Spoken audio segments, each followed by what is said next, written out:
I've been very fortunate to accomplish a lot at a very young age. The journey is what keeps me humble. Every now and then it becomes difficult for me sometimes, when I receive the awards or the accolades, because I realize I don't think I deserve it. It's not that I deserve it, it's that I received unmerited favor from God. And every now and then I stop and just kind of look at my journey, and it just makes me extremely grateful, and it makes me feel compelled to pay it forward.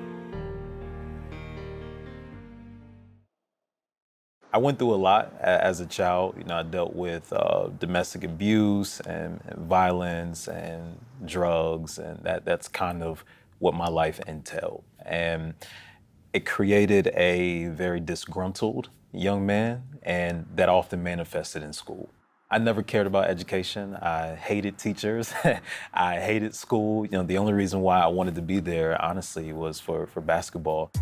Basketball definitely saved my life at that point, because if it weren't for basketball, I probably would have had no incentive to get my act together. Brandon's on-court success in high school led to a tryout at Division I Liberty University.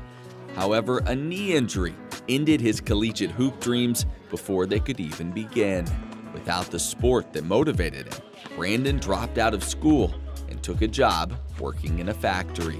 I became depressed, and I found myself in a very vulnerable moment where I realized that I had ruined my life, and I didn't want it anymore. And so I actually tried to commit suicide. Woke up in a hospital bed, tubes attached to my arms, laying there looking at the ceiling with nobody around me.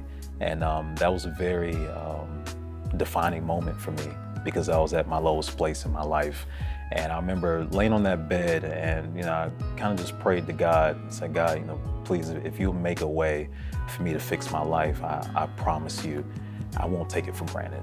His prayer was answered. Determined, Brandon re-enrolled at Liberty, pursuing a degree in English.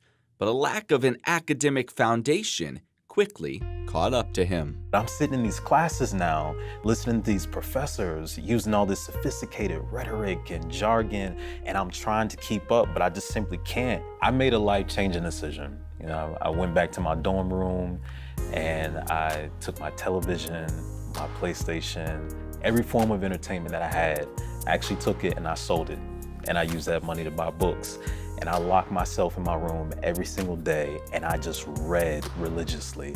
I read every book you can possibly think of, every subject you can possibly think of: philosophy, politics, humanities, the social sciences, history, and I just filled myself with knowledge and information, and I started to feel powerful. And it would be a campus group that would provide Brandon with an outlet for his newfound passion for learning. So I went to the Liberty University Debate Center, got plugged in with the debate team, and that's when I really started to find my voice. This turnaround inspired Brandon to pay it forward. He began tutoring at-risk youth in his community, and before long, their academic scores improved dramatically. People came and started asking me, like, Brandon, how in the world did you get these kids to perform at such a rapid rate? And I told them, I taught them how to debate.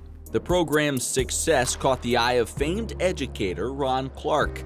Clark hired Brandon to teach at his nationally recognized academy in Atlanta and to lead the debate team. Under his guidance, the team excelled, opening an opportunity for Brandon to become a faculty member for the distinguished Harvard Debate Council summer workshops. The program is designed to foster growth and encourage debate among students. While in Cambridge, Brandon reflected on how far he had come, but also the challenges others still face. I thought about myself, and I thought about my journey, and I thought about my life, and I thought about what I needed when I was young. And so I looked around me, and I noticed that there weren't many students at the university that looked like me. And so I decided that I was going to do something about that.